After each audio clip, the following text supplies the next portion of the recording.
News voice, जो हर खबर से आपको कराए रूबरू।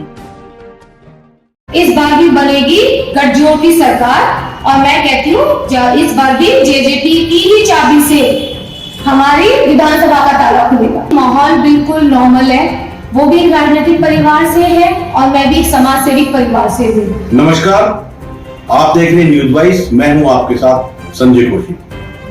हरियाणा में चुनाव की सरगर्मियां पूरे शबाब पर है।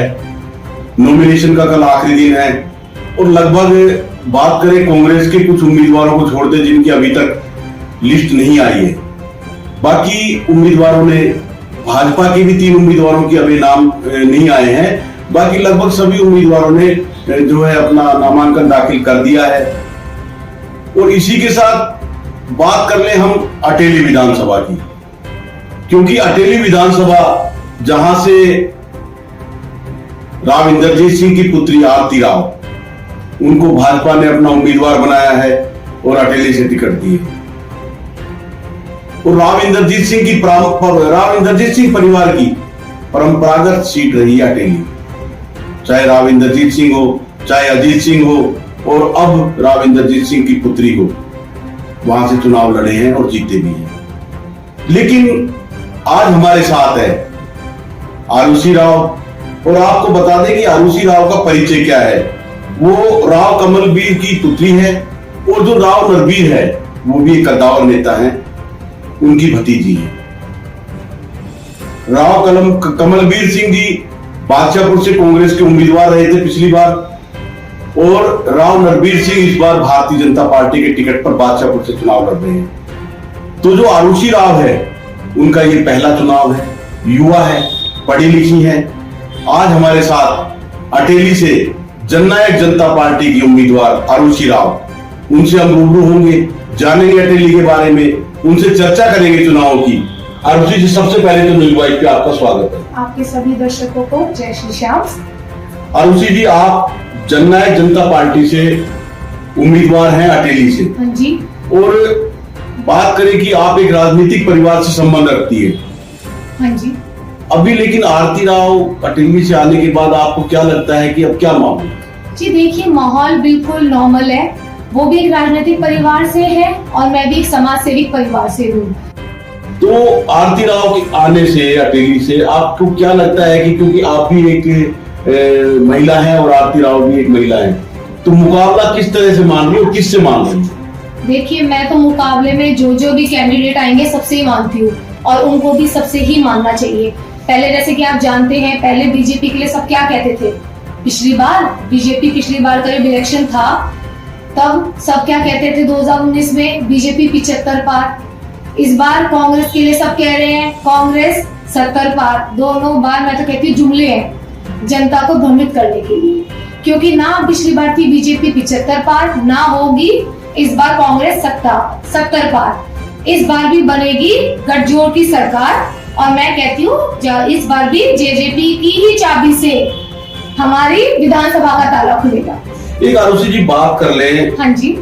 कि जिस तरह से लगातार चर्चा में रही है कि राव साहब की यहाँ जो दक्षिण हरियाणा में काफी चली है और भाजपा पर उन्होंने दबाव भी बनाया। अब बात कर ले कि राव इंद्रजीत सिंह की परंपरागत सीट रही है अटेली। हाँ जी। लेकिन उसके बावजूद भी उनका परिवार लगातार वहां से चुनाव लड़ा है, चाहे बात अजीत सिंह की कर ले या खुद राव इंद्रजीत सिंह की कर ले, और अब उनकी पुत्री है। उसके बावजूद भी विकास में अटेली इतना पिछड़ा क्यों? देखिए, वो उन्हें देखना चाहिए और अटेली विधानसभा के जनता को देखना चाहिए, हर नौजवान को देखना चाहिए कि इतना राव इंद्रजीत जी जो इतने बड़े नेता हैं, आज मुझे ये सुनकर बहुत दुख हुआ कि चलिए उन्होंने बेटी को टिकट दिलाई और जो बाकी नेता थे, कद्दावर नेता थे या नेत्री थी, उनकी टिकट कटी। जिन्होंने इतना संघर्ष किया, उस समय संघर्ष किया जब बीजेपी को इस हरियाणा में कोई पूछता नहीं था। बुआ संतोष यादव तो उस समय इस पार्टी से जुड़ी थी, उनकी टिकट कटी। चलो वो भी देखा जाए, आज उनकी बेटी को टिकट मिल गई। आज वो मंच पे बोल रहे हैं कि यह लड़ाई एमएलए की नहीं सीएम की है। अरे आपने बेटी को टिकट दिलाई, अब तो थोड़ा सब्र करिए अब, और ये सोचिए कि मैं दक्षिण हरियाणा का क्या करूं, अच्छा करूं, यहाँ रोजगार दिलाऊं। अब आपको सीएम बनना है। अरे भैया, आपकी बेटी के सीएम बने राव नरवीर सिंह बैठे, अगर बीजेपी सरकार आएगी तो आपकी बेटी तो नई युवा चेहरा होगी। वही आपकी सीएम बनेंगी, वही सारे मंत्री पद ले लेंगी। और जो इतने बड़े बड़े नेता बैठे हैं वो क्या करेंगे? जो इतने कद्दावर नेता बैठे हैं बीजेपी में या और पार्टियों में, जो इनके सीनियर होंगे, तो वो क्या करेंगे? आपको हर चीज अपने लिए नहीं सोचनी चाहिए, हर चीज होती है जनता के लिए। हम सब जन सेवक है। अगर अपना स्वार्थ देखेंगे तो सब जनता देखती है। हम जब आते हैं, फील्ड है ये हमारी, हम जनता की सेवा के लिए आते हैं, ना कि अपने स्वार्थ के लिए। अच्छा आरुषि जी, बात कर ले चुनाव की। आप लगातार चुनाव युवा कर रही है, मुद्दे क्या रहेंगे आपके चुनावी? देखिए, मेरा मुद्दा साफ है कि मैं आप सबके बीच काम करने आई हूँ। कोई पर्सनल मेरा कोई स्वार्थ नहीं है। सारा मेरे पूर्वज, मेरे अपने मतलब मायके की तरफ से और मेरे ससुराल पक्ष से सबने जनता की हमेशा से सेवा करी है। राव मोहर सिंह जी के समय से आप देख लीजिए, आपका ये रेवाड़ी में अहीर कॉलेज है, बाबूजी मोहर सिंह जी की देन है। राव महावीर सिंह जी को देख लीजिए, जब वो मंत्री रहे उन्होंने कितने कार्य करे। मेरे ताऊ जी, मेरे पिताजी हमेशा से, आज किसान आंदोलन हुआ, मेरे पिताजी ने बहुत काम किया है। राजस्थान के भी जब किसान आकर धरने पे बैठे, मेरे पिताजी ने उनका सबका बहुत सहयोग किया। और यहाँ मेरे ससुराल पक्ष भी आप देखिए रेवाड़ी में, भाई कोई और इलेक्शन लड़ पाया? आप बताइए, आज तक कोई भी आ पाया? वही भाई, हमें तो अटेली में सेवा करने इसलिए जाना पड़ा ना, क्योंकि भाई यहाँ तो हमारा परिवार है ही पहले। ये अटेली के मुद्दे क्या है? मुद्दे अटेली के यही है कि भाई पहले तो एक तो ये खेल का मुद्दा है। भाई वहाँ को कोई भी एक भी कोई स्टेडियम अच्छा नहीं है कि बच्चे खेल सके।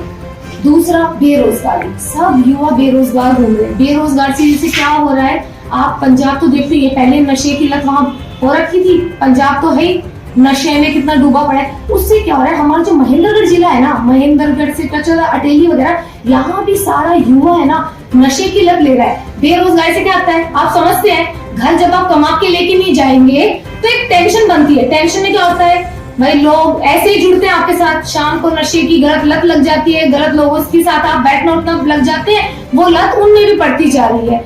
ये नशे की लत छुड़वानी है हमें, नशा मुक्ति केंद्र होने चाहिए।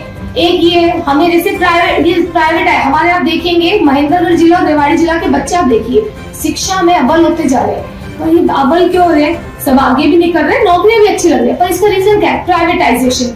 प्राइवेट स्कूल्स में जाकर ही तो अच्छे बन रहे हैं। भाई सरकारी का आप मानो कोई योगदान नहीं है, वो क्यों नहीं है?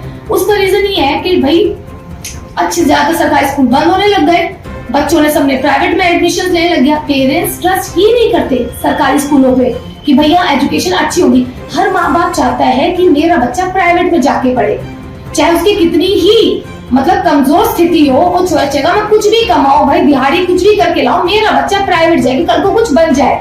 तो हमें क्या करना चाहिए? अरे कल को मैं ही एमएलए बनूं या कोई भी बने, सरकारी अफसर भी हो, इनको अपना बच्चा सरकारी में पढ़ाए, तभी तो सरकारी में कुछ अच्छा होगा।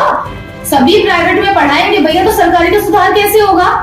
पहले सरकारी को तो सुधारो, फिर आप कहते हो सरकारी नौकरियां कम हो रही है। भैया सरकारी नौकरी हुई तो कम हो रही है, कैसे हो रहा है सरकारी स्कूल का? जब बच्चे नहीं जाएंगे तो टीचर कैसे लगेंगी? कबूतरों को टीचर थोड़ी पढ़ाएंगी, वो सरकारी स्कूल बंद होते जा रहे हैं। आप चाहते हो, आप पे विजन और मिशन तो है ही नहीं ना। आप एक आरुषि जी, मेरा आखिरी सवाल, हाँ जी, आप जब लोगों के बीच जा रही है तो आपको किस तरह लोगों की सपोर्ट मिल रही है, प्यार मिल रहा है? लोग किस तरह आपको कह रहे हैं या पूछ रहे हैं आपसे, और किस तरह, क्योंकि एक जो मुकाबला है आरती राव के आने से रोमांचक हो गया है। हाँ जी, आप लोगों के बीच जा रही है तो किस तरह लोग आपसे बात कर रहे हैं? देखिए लोग सच्ची बताऊं तो बहुत प्यार दे रहे हैं और मुकाबला तो बहुत रोमांचक हो गया है। और अभी तो ये इलेक्शन की शुरुआत है, धीरे धीरे देखते हैं आगे आगे होता है क्या। वो कहते हैं ना, राजनीति तो आपका दरिया है और डूब के सबको जाना है।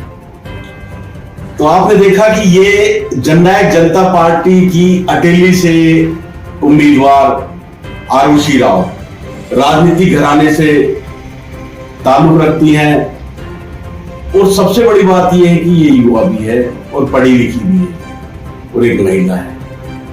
अब मुकाबला अटेली में, क्योंकि राव इंद्रजीत सिंह की बेटी आरती राव के आने से अटेली सीट काफी हॉट सीट हो गई है।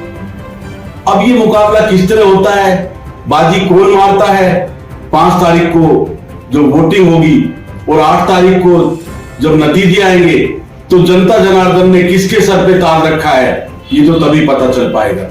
लेकिन इतना जरूर है कि अटेली की सीट पूरे हरियाणा में चर्चा का विषय जरूर बनी हुई है। आप देखते रहिए न्यूज़ 22 और मुझे दीजिए इजाजत। नमस्कार।